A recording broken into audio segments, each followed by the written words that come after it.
Daniel chapter 11, New King James Version. Also, in the first year of Darius the Mede, even I, stood up to confirm and strengthen him. And now I will tell you the truth. Behold, 3 more kings will arise in Persia, and the 4th shall be far richer than them all. By his strength, through his riches, he shall stir up all against the realm of Greece. Then a mighty king shall arise, who shall rule with great dominion, and do according to his will. And when he has arisen, his kingdom shall be broken up and divided towards the 4 winds of heaven, but not among his posterity, nor according to his dominion with which he ruled. For his kingdom shall be uprooted, even for others besides these. Also the king of the south shall become strong, as well as one of his princes, and he shall gain power over him and have dominion. His dominion shall be a great dominion, and at the end of some years they shall join forces, for the daughter of the king of the south shall go to the king of the north to make an agreement.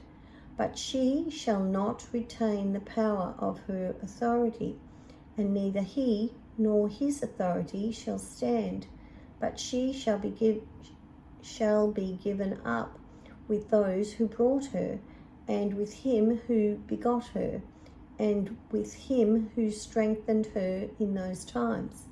But from a branch of her roots one shall arise in his place, who shall come with an army, enter the fortress of the king of the north, and deal with them and prevail.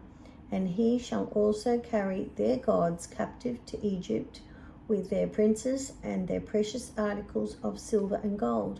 And he shall continue more years than the king of the north.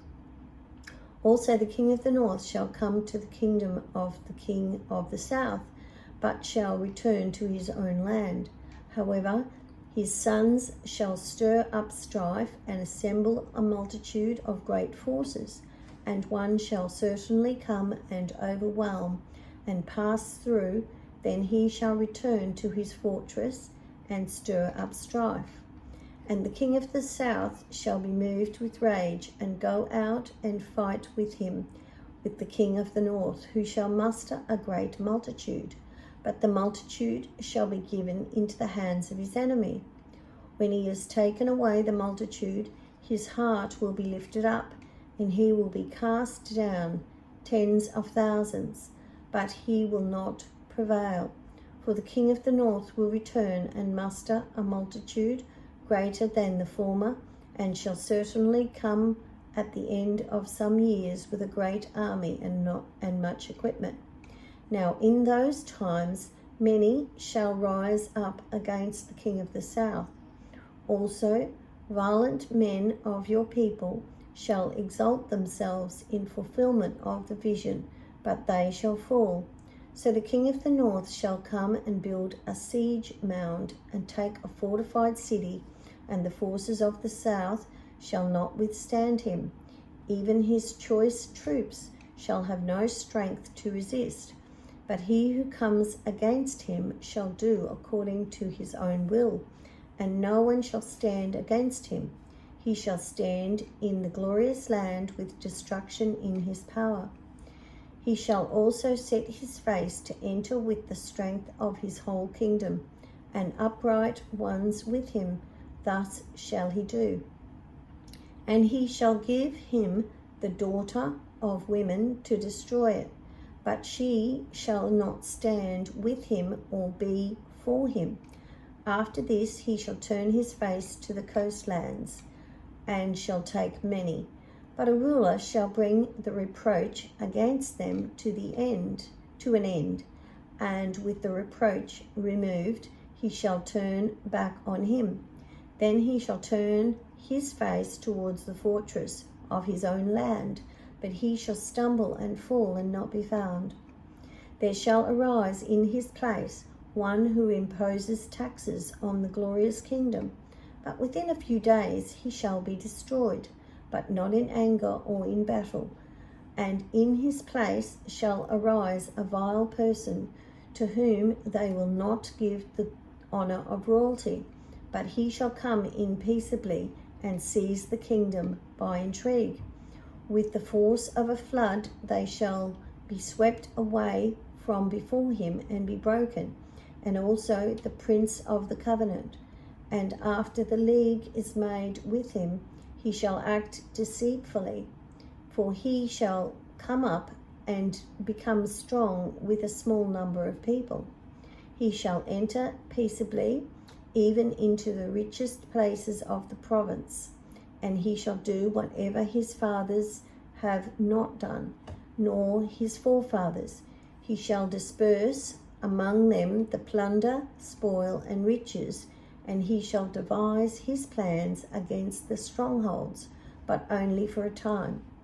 He shall stir up his power and his courage against the king of the south with a great army, and the king of the south shall be stirred up to battle with a very great and mighty army.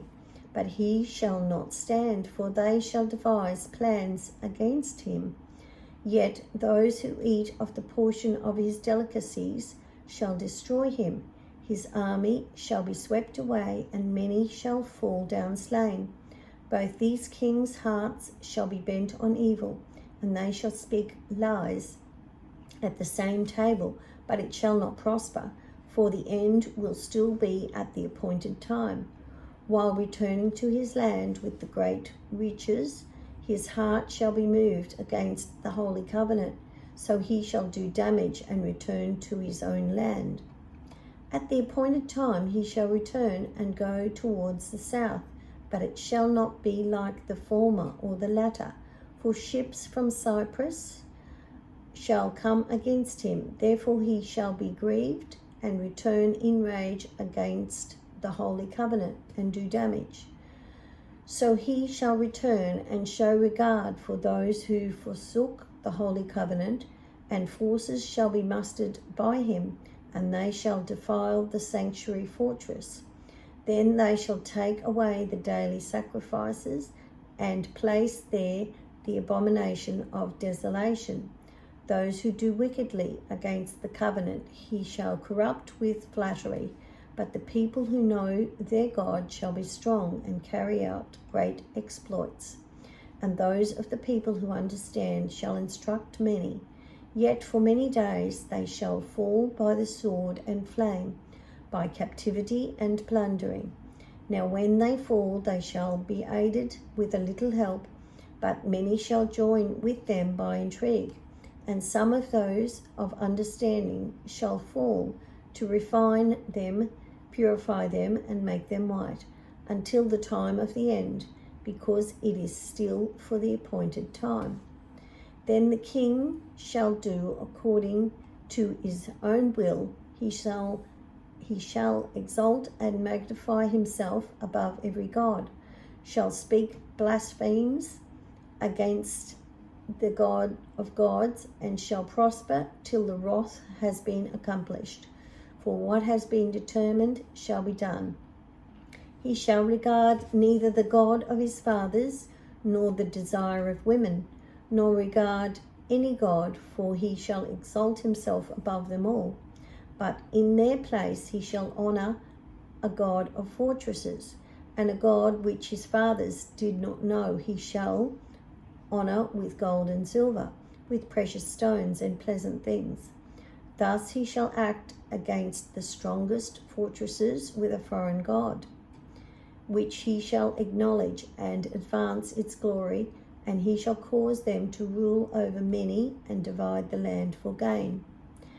At the time of the end, the king of the south shall attack him, and the king of the north shall come against him like a whirlwind, with chariots, horsemen, and with many ships. And he shall enter the countries, overwhelm them, and pass through. He shall also enter the glorious land, and many countries shall be overthrown. But these shall escape from his hand: Edom, Moab, and the prominent people of Ammon. He shall stretch out his hand against the countries, and the land of Egypt shall not escape. He shall have power over the treasures of gold and silver, and over all the precious things of Egypt. Also the Libyans, the Ethiopians, shall follow at his heels. But news from the east and the north shall trouble him. Therefore he shall go out with great fury to destroy and annihilate many. And he shall plant the tents of his palace between the seas and the glorious holy mountain. Yet he shall come to his end, and no one will help him.